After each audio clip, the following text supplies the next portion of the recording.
If any of those are lacking, it's going to be really hard to have quality of life. On a scale of 1 to 10, how would you rate your quality of life right here, right now?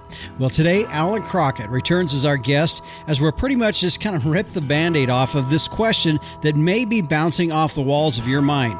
Is this the quality of life that I want going forward? If I'm laying on my deathbed and I look back on my life, did I fulfill my life's purpose? Purpose. It's just one of the 3 areas that we're going to focus on this 3-legged approach to a healthy quality of life. Another one of those legs is an area we all kind of joke about and not having enough of. When I look at quality of life and the value of the quality of life and what that's worth, we need time and we need money and we need them together. And another leg that affects our quality of life and often does bring considerable stress is relationships. If we're hurting our relationships because of our business, we need to fix our business or change the way we manage our business so that we can have those strong family relationships. It's too important to not have that. So again, I ask, how would you rate your quality of life right here, right now, today? Do you have all the time and money you need? Is your relationships, are they all good? And are you fulfilling your purpose in life? If it's all good, well, there's no need to listen on. But if one of those 3 areas or more are lacking, then listen in to this episode of the Working Ranch Radio Show.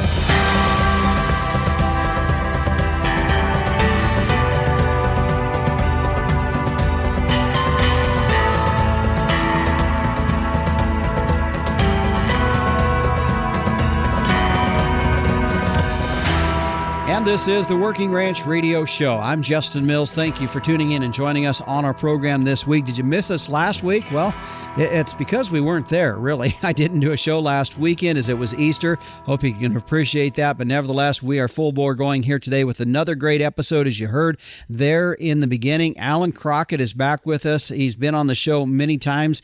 Always we get into a deep dive into a discussion about things, and today's is no different. Looking at quality of life in the ranching business. And I'll tell you what, if we do not have a good quality of life, it makes it even tougher. And I think some of that really stems in that. And I think you're going to enjoy the conversation that we have today with Allan. And it was as beneficial for me, if for anything, if none of you all get anything out of it, it was good for me and sure put my mind to thinking about some things as well. Hey, by the way, do you have the latest issue of Working Ranch Magazine? If you don't, it's pretty simple to go and pick one up. First of all, if you want to get one each and every time a new issue is released, you can go to workingranchmag.com and you can start your subscription here today. And I'm telling you, folks, there's not a publication in our industry today that has as much information, useful information that all of us can use as ranchers. I encourage you to check it out. By the way, you can also pick one at your local Tractor Supply store as well. And a salute out to the Tractor Supply store in Bloomington, Illinois,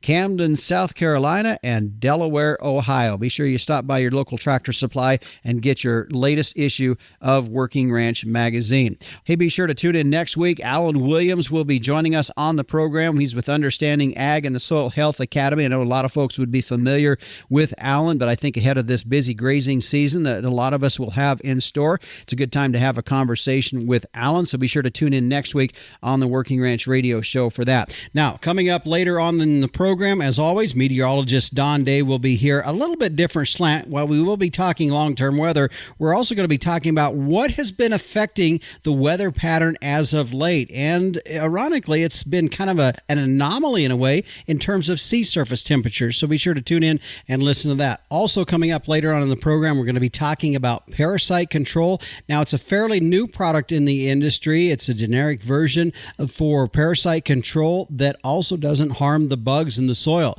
So we'll be talking about that later on in the show. Now, before we jump into our conversation today with our main guest, Allan Crockett, I did want to mention and thank the folks with Cowpuncher Coffee, Jim and Teresa Williams. They sure take care of me, sending me some coffee here again. That's what I'm drinking here. And at the break, I plan on going to the coffee pot and refreshing my coffee cup as well. But Cowpuncher Coffee, it's what we drink here on the X-Ring Ranch. And they've got a lot of different varieties, different flavors that you can choose from. Maybe you want it ground or whether you want it whole bean. Of course, I kind of like mine whole bean, so I can grind it here. But give Jim or Trish Williams a call or check them out online at cowpunchercoffee.com. Grab a mug. Let's spur the day with Cowpuncher Coffee. Well, as we turn towards our main subject here here today. Joining us for this topic and looking at quality of life in the ranching business is a good friend of mine, consultant and business coach, Allan Crockett. Allan, we've had you on several times. I always enjoy the discussions because afterwards it's kind of one of those therapeutic things for me because I can kind of sift through some things I'm working on and need to work on. That's probably a bigger thing is need to work on. And I know already before we even went on air here today, you and I have had a great discussion already, but good to have you here again on the Working Ranch Radio Show. Well, good to be back with you, Justin. Yeah, we have some good discussions off air, you and I do. Hopefully we can lead this into what our topic is for the day. Yeah, you bet. So as we talk about essentially overall, the overarching theme of our program here today is looking at quality of life as ranchers in our industry. There's a lot of different variables that we're always dealing with, but it's the same in any business, wouldn't you say, in a way? I think to get started, when we talk about quality of life initially, there's four aspects a bit that it kind of falls under is, how's our spiritual health? How's our mental health? How's our personal health and physical health? And if those are all good, that kind of helps that quality of life in general, doesn't it? Well, absolutely. And the stress thing you hit on, Justin, there is such a big thing. And maybe we're not feeling that so much in the cattle business today because prices are, record highs and that kind of thing. But we're still seeing drought in parts of the country. We're seeing political changes and people are concerned about the economy. We know that this cow market is going to come down. It's not a matter of when or if, it's just a matter of when it's going to happen. And so there, even though prices are good, the element of stress is still there and doesn't just go away because of high prices. Mm-hmm. So when we look at quality of life, we're going to look at basically look at this as maybe a three-legged stool today, and we'll cover each one in the different segments that we go through here first. And the first leg in that is the value of quality of life. There's two areas that you talked about with me about this, and those two areas are time and money, and them working in tandem, not necessarily just time and not necessarily just money, but the fact that we have both of those together is that first leg in that stool of a good quality of life. So expand on that a little bit. Yeah, absolutely. And you're right, because sometimes, we have money, there's money in the bank, but we are just running ourselves ragged on the ranch. We're just busy. And we don't have time to go do anything. And then sometimes it's like, things have slowed down. I have time and I look at the bank account and there's no money in there, so I don't have money to go do anything. I remember several years ago, I ran into a guy that I've known a long time and he had just retired. And I said, how's retirement? And he made this comment. He said, it's like being on vacation with no money to go anywhere. Yeah. And so what kind of a retirement is that? So I really want, when I look at quality of life and the value of quality of life and what that's worth, we need time and we need money and we need them together. And, as ranchers and businessmen and women, if we look at it from that perspective, because we should consider ourselves a businessman or businesswoman, if we're a rancher, we should be developing a business that can support us and even provide for us, even if we're not there. So there's the time side of it and the money side. It should be profitable enough, even in a bad year. And a bad year could be because of the market or drought or a combination of things. But even a bad year, we ought to be making enough money that our quality of life doesn't suffer. And yet we should have our business organized and structured in such a way that we have time to enjoy some of the fruits of our labor. Mm-hmm.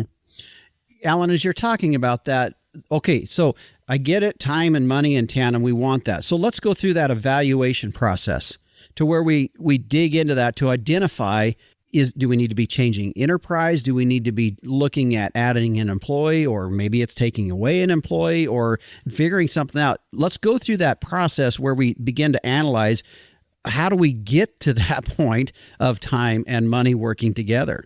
So it's interesting you said that. I recently had a couple spend 2 days with me, a husband and wife couple from up in your part of the world. And they came here to my office. We spent 2 days together. Very profitable business. Their net income is extremely high. And yet they're running themselves ragged. Just work.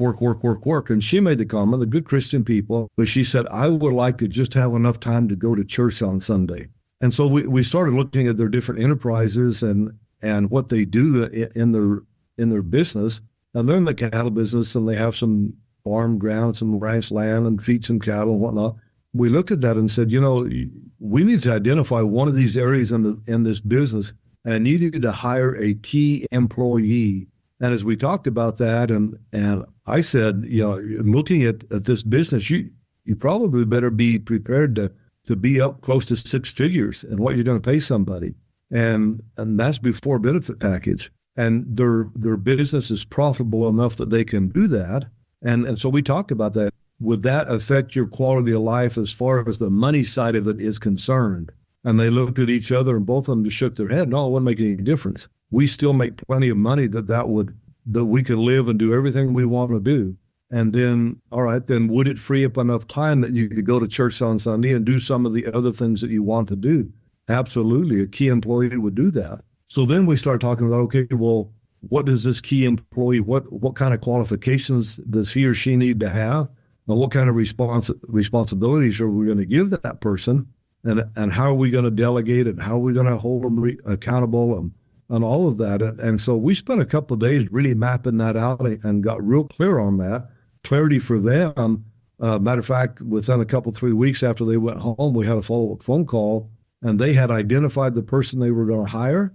They had the benefit package completely figured out. They knew exactly what they were going to offer him. Mm-hmm. And so to me, it's really looking at those things in tandem and saying, okay, am I profitable enough to do that? And if I'm not, I need to fix that. And I may need to get help fixing that. And maybe that's the key employee, that's somebody can help me make this profitable and more than justify a salary to them. And again, that was the case with them. Not everybody needs to be paid $100,000 a year to work, run part of business. If we're feeding cows and building fence, that's not 100K work, So I think we look at that and look at the business, analyze the different enterprises within that business and what's really working, and maybe something needs to be tweaked a little bit, and maybe something needs to be eliminated. In their case, everything was working to some degree or another, and they were satisfied with the degree that everything was working. But overall profitability of that business was extremely well, enough that they could easily afford to pay somebody with a benefit package, $125,000, $150,000 a year, and it would actually improve their quality of life because they would have time to go and do some of the things they wanted to do. Mm-hmm. Allan, real quick on that, that's that scope and that size of an operation, and not everybody's outfit is that big. So when you start to look at something that's, maybe smaller, how do we gauge that? Yeah, I think that with that, again, if we're going to hire a key employee, I like the idea of hiring up, and let's hire somebody that's smarter than us. And I know we can think about our neighbor and think, well, that would be pretty easy for him to do. He's not very smart, but really, each of us has some strengths, and we have areas where we're not as strong, or we might even call them weaknesses. Well, I want to hire somebody that complements me. I don't need another Allan Crockett in my business. I need somebody that complements me. You don't need another Justin Mills in your business. So you look at where your strengths are first and the things you really want to be doing. And then from there, okay, what do I need to fill in some gaps here? And what are the qualifications of the person that would come and fill in those gaps? Mm-hmm. And then find that person. But again, we're not looking for some dummy. We want somebody that's got some brains and wants to work and wants to figure some of this stuff out. And we'll get into that a little bit later, but really that's where we're at. And so I want somebody, if I'm going to hire somebody, I want them to be smart. I want them to have some drive. I want them to be excited about going to work every day. And I definitely do not want to have to micromanage them. And I don't want to have to go behind them and pick up the pieces and fix things that didn't get done right. Mm-hmm. I want to be able to turn them loose and they can go get the job done. And I have full confidence. It might not get done exactly the way I would do it, but it will get done and it will work and we'll be fine. Yeah. Mm-hmm. All right, Allan, let's take a break here. When we come back, we got two more areas of the stool that we want to talk about. When we look at the quality of life, we've talked about time and money, both of those in tandem, and we've got two more areas. The next one we're going to be getting into is relationships. Boy, that could get a little dicey. We'll talk about that when we come back.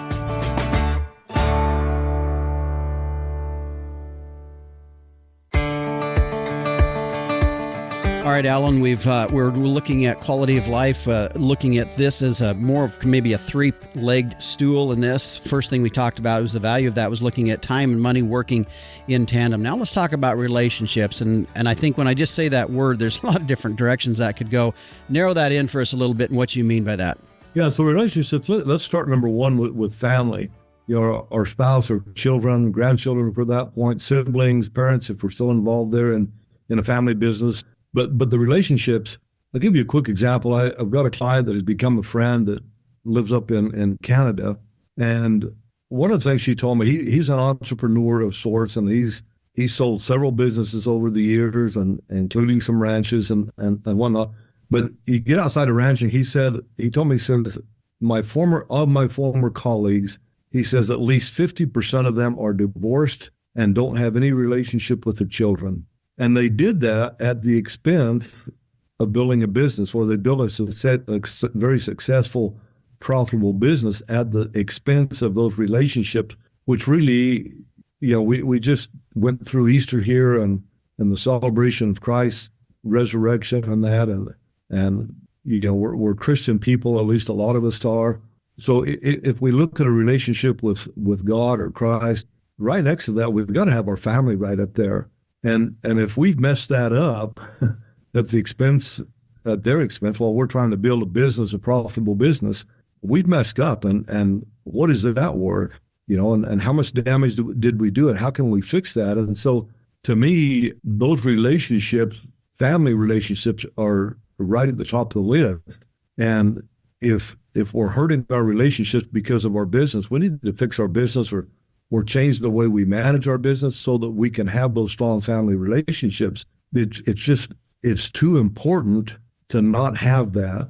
And we see the results of that in our society here in the United States. You don't have to look very far north or south to see it in our neighbors' societies either. But the societies where we have kids being raised by a single parent, we have divorce, which causes some of that. And it's hurting us as a society. So focusing on relationships within our family, I think, is number one. Then beyond that, as our business becomes profitable, we get to choose a little bit closer maybe who we do business with. And that could be even who we buy bulls from, or who we sell cattle to, or who our CPA is, or who our attorney is. Because as we're more profitable, we can afford higher quality health in those departments. And so to me, that time and money being the first leg in tandem, like we talked about, but then relationship have got to be right up there with it. Mm-hmm.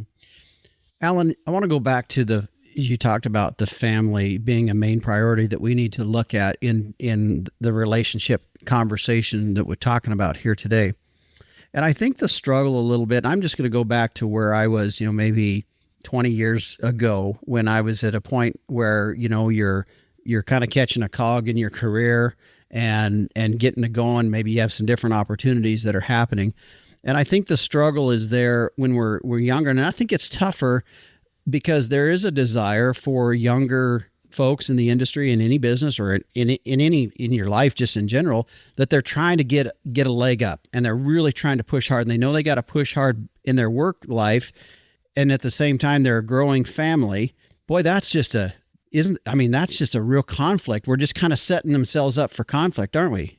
Yeah, it really is. And again, Justin, I think what needs to happen there is we just got to look at our priorities and make sure that we don't neglect our spouse or our children in the process. Because as entrepreneurs, if we're out there starting a business from scratch, or we're trying to, you know, we're getting in the cattle business, we're trying to get this thing going, we've leased a place, we're working hard, we can't afford to hire anybody right now, and we come home at night and we're tired, and kids are cranky, and supper's not ready, and, you know, I mean, it can just kind of snowball. And I think we just have to kind of step back and say, no, wait a minute, let's make sure that we have some quality time together as a family, and do that daily, and whatever that is. For us, when our kids were young and at the ranch and stuff, it was, all right, in the evening, we're going to make sure we have supper together. Because lots of times, you know, I'd grab a bite to eat early in the morning and I'm gone before the kids get out of bed. But in the evening, let's make sure we eat supper together. And the other thing that we always did is we tried to always take Sundays off other than just doing chores. and always cut Sunday dinner together, as a family. And it was supper was kind of a major meal, but Sunday dinner was a big meal. And I don't know, I don't know if it's bragging or not, but I'll just say it. And I cooked Sunday dinner at our family. And I did that. And I started doing that in the very beginning because I figured, if I'm going to take Sundays off, my wife needs a break too. She can have Sundays off. And I'll do Sunday dinner. I'll get the roast cooking, and the rest of it, the meal that goes with it, and I'll be in charge of Sunday dinner, and honey, you can have the day off. And I'm not saying everybody needs to do that, but it was something that I did and I wanted to do early in our marriage, and I still do it today. But making sure that we don't neglect our family. I had a friend of mine several years ago whose parents were divorced, and I had made a comment one time that, people get divorced because of selfish reasons. And his parents were divorced, and he says, you think that's really true? It's just selfishness? He says, can't people just fall out of love? I mean, you fall in love, can't you just fall out of love? And I said, well, what causes somebody to fall out of love? And his comment, he says, my dad just got busy in his business. I said, bingo, we're selfish building a business at the neglect of our family. And so, we fall out of love because we don't spend time and nurture that relationship. So we have to continue to date after we're married. We date, we get married. Well, the dating should not stop then. And we should continue to nurture that relationship. And when the kids are little and you're living out on a ranch, it's not always easy to find a babysitter. I know we would drop our kids off at a place in town, a lady that loved to watch our kids, and then we'd go get a bite to eat or something. We'd come back, get the kids, and go home. But just that one-on-one time with a spouse, and I think even one-on-one time with kids, especially as the kids start getting to be teenagers, we need to be making sure we understand what's going on in their life and in their mind. And Sunday dinner as a family may not get that accomplished, but one-on-one time. Of course, when I'd go to town to buy feed or parts or whatever, I always try to take one of my kids with me. Just a one time with Dad going to town, and don't have to worry about him getting run over by a bull or kicked by a horse or anything like that. It's just getting to pick up us, go to town. And so I think making sure that our relationships are what we want them to be. And if they're not, we recognize that and we make adjustments so that they become what we want them to become. Mm-hmm. Allan, I don't want to belabor this too much here. Maybe just a quick response from you on this comment, and that is the conflict that I feel, and I feel it today even sometimes, and I think young providers of the family, I'm just going to say providers, and they can take it however they want to go on that, is that you're just that. You're the provider for the family. And that is how do you balance that with that provider need that you have with the fact of knowing that you also need to foster that relationship? Because it's pretty easy to say, well, we just need to go do this today. And pretty soon, before we know it, we're 10 years down in our career. Yeah. And the first thing you know, your oldest is 9 years old, and it seemed like he was born yesterday. And in another 9 years, he's going to graduate from high school and be gone. And it will go by really fast. I look at that word provider, and I like that choice of word, Justin. But provider, we'll be providing the physical needs for children that we need to provide for them, house, clothes, food, etc. And it doesn't stop there. Are we providing some spiritual assistance in their lives and helping them develop spiritually? Are we providing some mental stability for them and making sure that they're not stressed out, because we get stressed out from time to time, making sure that they're not feeling that, so it's more than just providing for their physical needs and making sure that they have food to eat and clothes to wear and a house, the roof over their head and that kind of thing. I think we need to be looking at some mental things and some spiritual things and providing that for them also, and not looking at schools or churches to provide that for them. A school or a church should be accenting what I'm doing at home, should be helping out with what I'm already doing at home. So if I'm not doing that, then I need to step up and say, okay, how can I adjust my time and my work schedule to make sure that I am providing some of those other needs? Mm-hmm. Yeah. Okay, that is the second of the three prongs, part of this stool of quality of life: time and money, relationships. We got one more. We're going to be talking about purpose when we come back.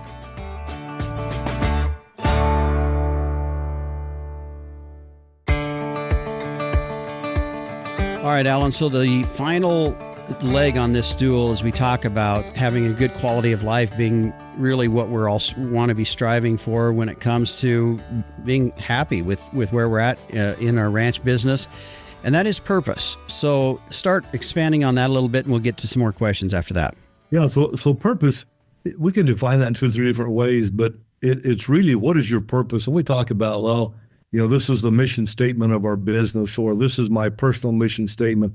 And that's all fine and dandy as long as it's not just fluff. It's not just words that we're just putting out there on a piece of paper and we don't really live it. What I'm talking about here is true purpose. What is my true purpose? If I'm laying on my deathbed and I look back on my life, did I fulfill my life's purpose? Did I accomplish the things that I really wanted to accomplish? Did I have the professional impact that I wanted to have? And that's another way of looking at a purpose, is just professional impact, in my field, in my community, in the associations that I have, business-wise. Is that professional impact? Is it a positive impact? And that purpose, I think another way is, am I making a meaningful contribution not only to my own life and the life of my family, but to my community by the things that I do and I'm able to do, and even maybe take that meaningful contribution to a next level step? Am I fulfilling my highest contribution that I can in life? So my purpose and what I'm doing is, when we realize that our purpose is way above raising cows, way above growing grass, making soil healthy, those things are important, but not at the expense of some of the things we just talked about. So that purpose can get lost sometimes. Like we just talked about in the previous segment, it can get lost when we get really busy starting a business or expanding, and maybe we don't have all the funds. We can't hire somebody, so we're doing all the work ourselves, and we're really pushing, but at what expense? And so I think there we got to come back and recognize, well, what's my real purpose in life? I think sometimes when we get later on in life, we all know people that are in their 80s and 90s that are still running the ranch, and they have sons that are in their 50s and 60s, and they haven't turned it over to them yet. And I think the reason is because we forget that there's greater purpose than just being a rancher, or I'll lose my identity. If I turn this thing over to my son and I retire, my identity is gone, and there's a big void there. So understanding purpose and who we really are and what it is we're really wanting to accomplish in life, which by all means, part of that should be ranching. Part of it should be a cow herd or regenerative ag or improving rangeland. All of that can be part of our purpose, but I'm thinking our purpose needs to be a little bit deeper than that. And it comes back to family and relationships and extended family, and even in our community, on the contribution that we can make in a community because we've been successful. We have time and money, and we can maybe mentor kids, maybe that's outside of the community. I know you've coached some basketball and stuff. If you didn't have time, you were so busy with the ranch, you couldn't coach basketball. If you didn't have money, you couldn't coach basketball. So you have to have those things to some degree or another to be able to go contribute in your community. Mm-hmm. Something you talked about at the very beginning when you answered this question as we were talking about purpose was making these, whether it's vision statements or purpose statements, whatever like that are kind of a lot of fluff. And I think in our industry, and I would say for the folks that are purposely have tried to listen to this program, whether they download it via podcast, more than likely, I would say those that are purposely trying to listen to our program here today or regular listeners to my show are folks that are very familiar and probably might have vision statements or purpose statements for their life or for their ranch or their business. But the one word that caught my mind when you answered that was fluff. We make these up, and I think we've all been to whether it's a professional improvement session or whatever like that, or schools or whatever that might be, where we're encouraged to do this. And of course, nowadays we can go to Chat GPT and we can make one up that sounds really, really cool, but we'd have no heart in it. We're not committed to it. And I'm saying this partly, I'm pointing some fingers back at myself in this as well.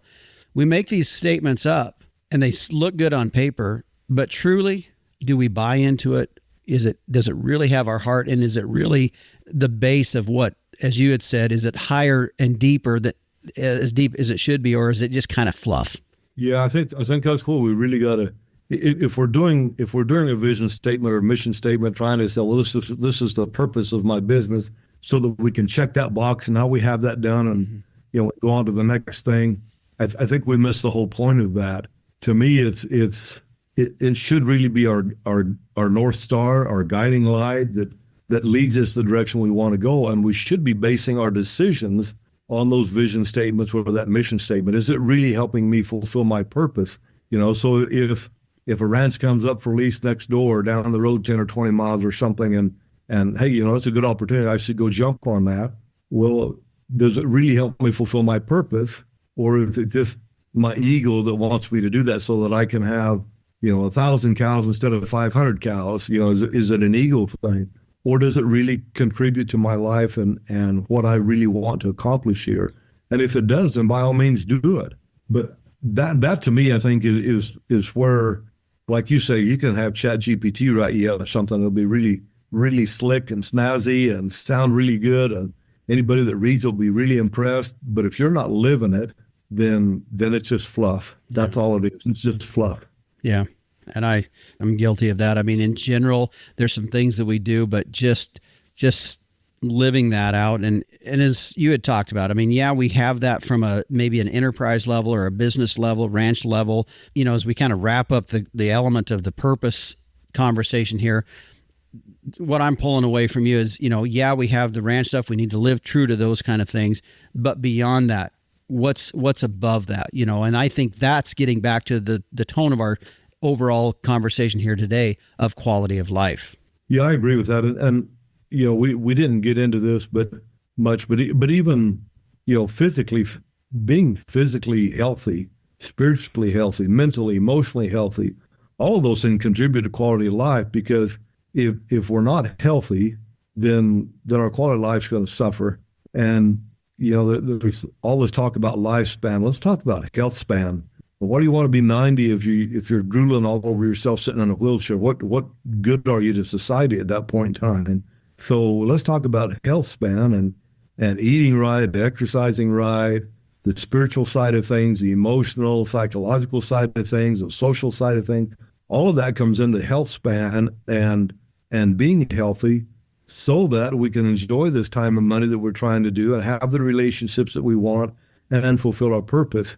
Because if any of those are lacking, it's going to be really hard to have quality of life. Yep. That's a good summary of our conversation. If any of those are lacking, we're going to suffer in our quality of life. All right, Allan, before we head out, though, here today, I do want to have you talk about, you got a book coming out. We were talking the other day on the phone, and I'm excited to see it and to read it myself, but just real briefly, tell us about the book you have coming out. Well, the book I got coming out, it takes a lot of principles that I've learned over the years. Some of them are ecological principles, some of them are people principles, but I give an illustration in the book about a principle, and then I talk about, there's usually a story that goes along with that, and it's all incognito, if you will. I don't want to disclose any confidential things that people I've worked with, so names and places have been changed and all that, but I talk about a story, and then here's the principle of that story, and just define the principle, and then there's an application to life and business that comes behind it. So yeah, that book, hopefully it'll get to the final editor here in the next week or so, and then to the publisher. So I don't know exactly when it'll come out, but here in the next couple of months, it should be on the press anyway and available to the public. All right. Well, and like I said before the other day, when that does come out, I'll get a copy of it. I'll go through it myself, and I'd like to have you back on the show as we talk about that a little bit. That'd be great. I'd love to do that with you, Justin. You bet. Well, Allan, great discussion here today. I always appreciate this from the perspective of as you as a consultant, as a business coach, talking with a lot of other ranch managers, other folks in ranching, not just managers, but families as well, because there's a lot of this that deals with that. Appreciate your take on this and our conversation here today. Thank you for having me, Justin. Always good. You bet. And if you'd like to get a hold of Allan, like I said when I introduced him earlier in the show, he is a consultant. He is a business coach. Maybe your ranch is in a situation where you need a third-party individual to come in and work with you on that. His company, Total Commitment Leadership, is him, and he can do that for you. If you want to find out more information, you can find his contact information at LinkedIn. He's got a LinkedIn site. Search under Allan Crockett or Total Commitment Leadership, or you can also give him a call at 520 253-0040. He's out of Wilcox, Arizona. Appreciate Allan joining us here today on the program. Well, stay with us. Coming up after the break, we're going to be talking about injectable parasite control, and it is also pasture friendly. Something to keep in mind. We'll talk about it coming up next.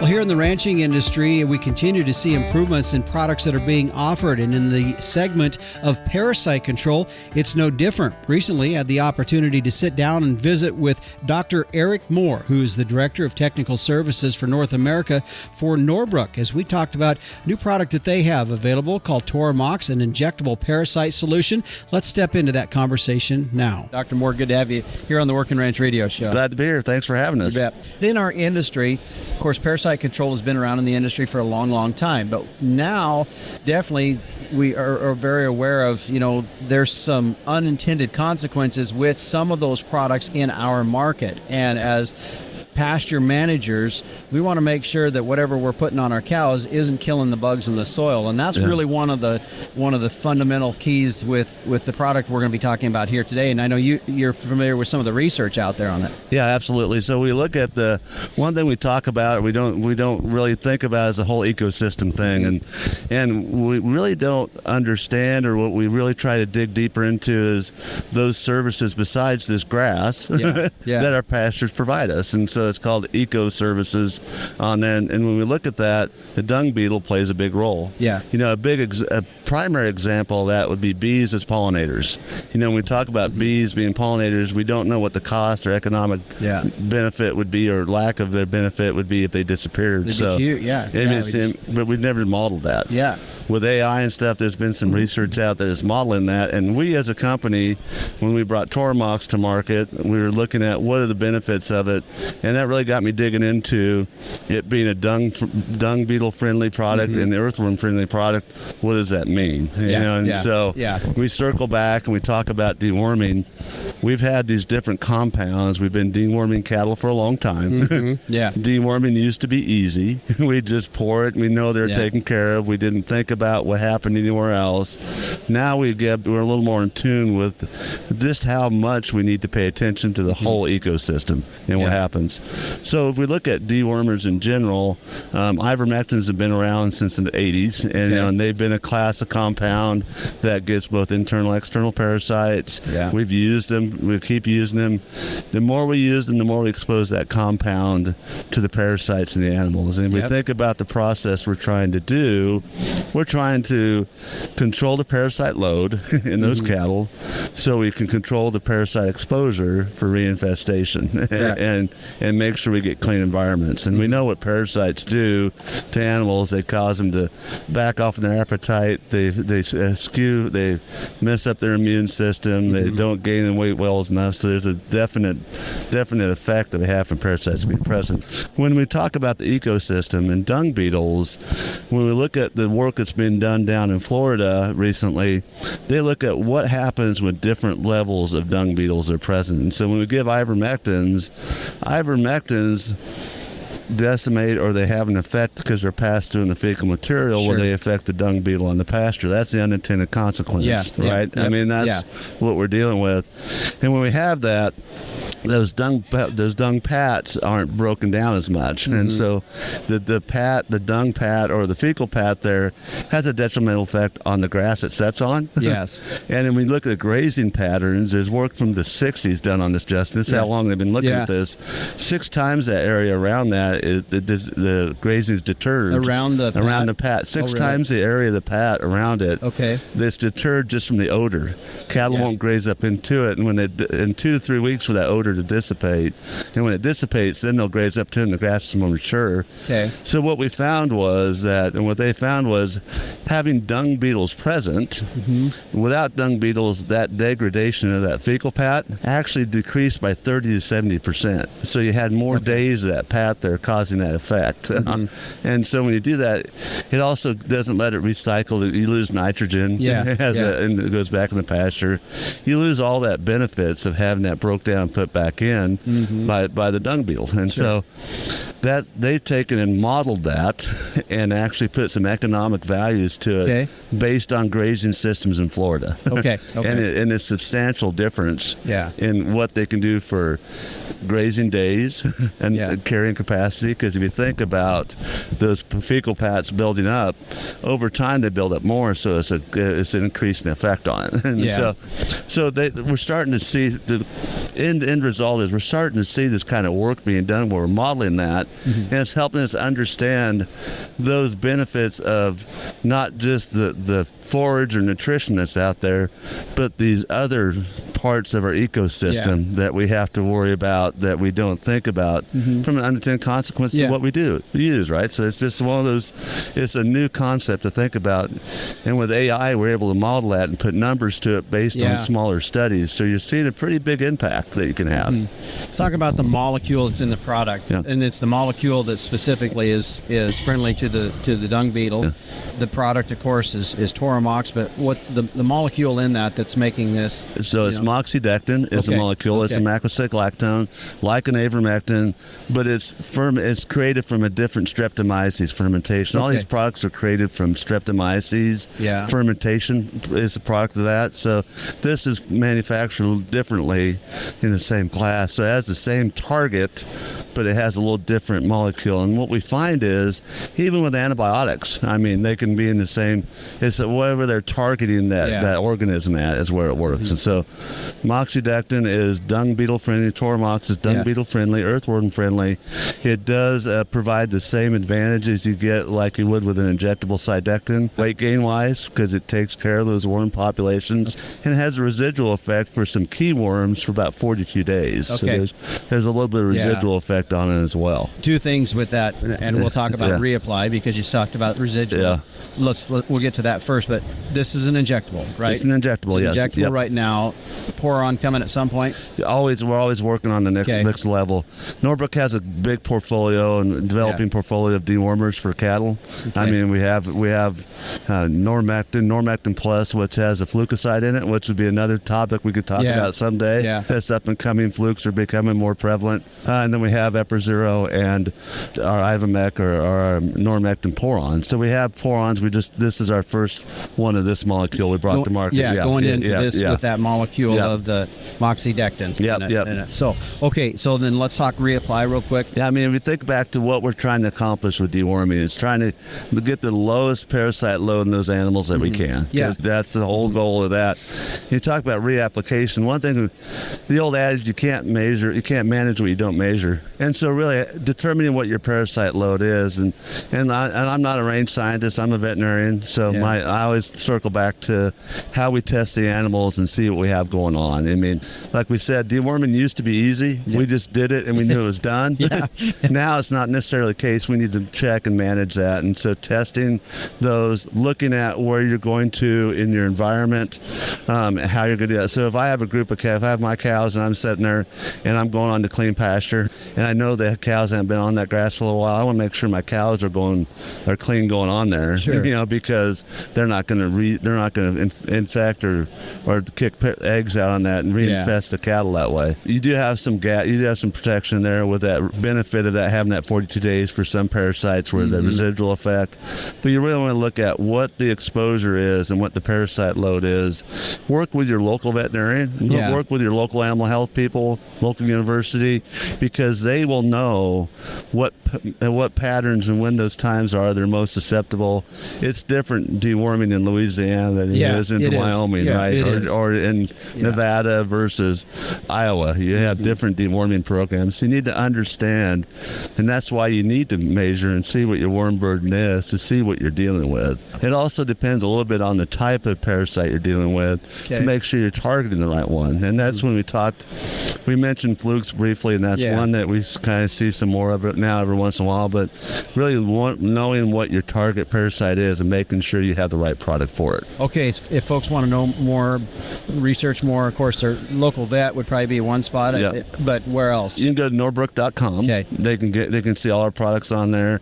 On that, they can reach our tech service line. Always call in and talk to the veterinarians that we have on staff. And then we have a sales team out in the field that cover all 50 states. If we can get you in contact with your local Norbrook rep that's as well. Okay. Well, Dr. Moore, appreciate you being here on the program You today. bet. Very useful information, especially as we look ahead. And I think all of us are very sensitive to the fact of realizing what we're putting on these animals, how we're doing it. We want these animals healthy. We want them efficient, but we also want that same thing in our soil as well. Absolutely. You bet. Thanks for joining us. Thank you. And again, that was Dr. Eric Moore with Norbrook. As a good discussion there, talking about parasite control and their product called Tormox, an injectable solution for parasite control. As you heard, he gave several different ways. If you want to find out more information, of course, you can search online Norbrook as well, and the product name Tormox. We'll be back on the Working Ranch Radio Show with a look at our weather after this.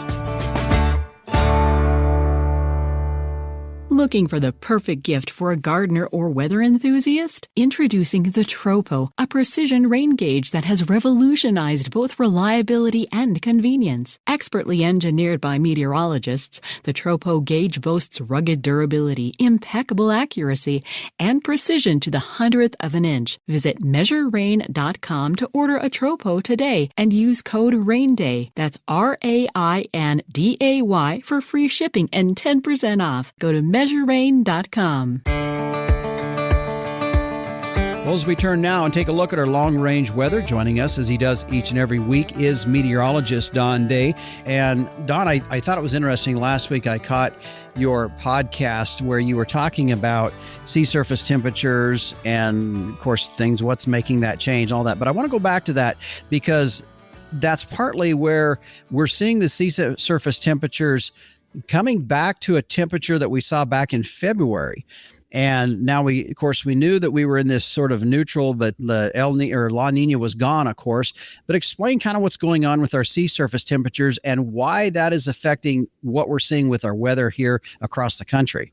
Yeah, as folks know who listen to this podcast, I talk a lot about what's going on in the Pacific Ocean, as it really has a huge role to play on how our weather patterns will go across not only the United States, but Mexico and Canada as well. And throughout the course of fall, well, really going back to spring of 24 through the, let's say, early February of this year, we were in a La Nina.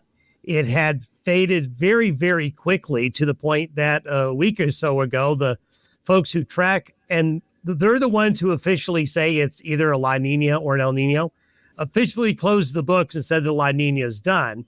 And one reason for that was the sea surface temperatures along the equator, just off the coast of South America, really warmed up. I mean, dramatically since early February, all the way up through about 2 weeks ago. In a 2-week period, that same area that warmed up to very warm sea surface temperatures, and we started to see the weather patterns respond to that.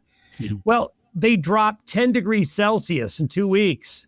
I mean, it's like, whoa, it was like doing a 180. And, you know, we don't have a full understanding of what makes the sea surface temperatures change. We have some ideas. We know about how the currents change, how the wind patterns change, and that it's a natural cycle that's been going on for as long as we can go back and check in archaeological and sea core records. But the abrupt change in the sea surface temperature, it just makes you scratch your head, because we can't blame it on clouds or the sun or a particular storm that would churn up the waters. And there's been some studies, and it's a bit controversial, but this makes sense. A lot of people ask me, well, what makes those sea surface temperatures change? I mentioned some of the things like the sun and the wind and the ocean currents causes changes, but there's a theory out there that the geothermal activity that happens on the ocean floor, especially where we've got active volcanoes that happen underwater all the time, magma that's coming up on the ocean floor. Well, that's like an electric heat plate on your stove, to where if you're going to change the temperature deep down at the ocean's bottom, then eventually those water temperature changes make their way to the surface.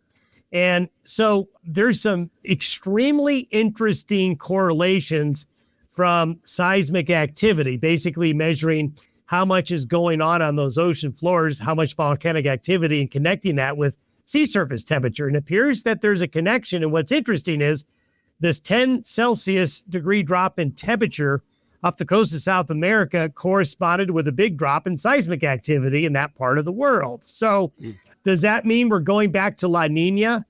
The answer is no. There's a lot of warmer water that's going to come in and migrate in from the west. So this is kind of like a 2-week La Nina. Okay. It's kind of what's going on, and it's kind of delayed the onset of the bigger temperature changes out there across the Pacific. I knew I threw a lot there at you, but we don't know. I think the perception is that we know everything about how La Ninas form and El Ninos come and go. We don't. And there's a lot of variables that affect sea surface temperature that we frankly don't understand. And there's no way to predict volcanic activity, especially something that's thousands of feet below the ocean surface. Yeah. Okay, so with that in mind and that shift that's happened, you said at some point, La Nina is maybe just a 2-week special here, but we're going to be back. And with that in mind, when we look about 2 weeks out, what do you anticipate across the country for the weather pattern? Well, what we're likely going to see is what I'm expecting to be is a fairly typical May. There's no sign that May is going to be a really cold month really anywhere. So you always worry about that late season hard freeze. I certainly see that in parts of the northern plains and the northern and central Rockies, we still have probably 1 or 2 snow events still. But in terms of something coming into the Corn Belt or the upper Midwest that would bring a late season hard freeze, we don't see that. Precipitation wise, I do think that the desert Southwest is going to be dry here for the rest of April into early May. But we will see the central part of the United States and part of the plains get more precipitation. The past week or so, we saw some really good rain in western Kansas, parts of eastern Colorado, parts of Oklahoma and Texas and eastern Nebraska that needed some rain. So that's good. And we're hoping, and I think those trends will continue in May. All right. Well, there's just so much out there, like you said, in the La Nina and what's making those El Ninos, what makes those and affects those. We really don't have a really good understanding about how the depth of all of those factors play into that. Very interesting to hear that. Thanks for joining us here on the program today. Thanks for having me. You bet. And if you want to catch up with meteorologist Don Day each and every morning and see what he has to say for the weather across the country, you can go to his website and find a link to his podcast site at dayweather.com.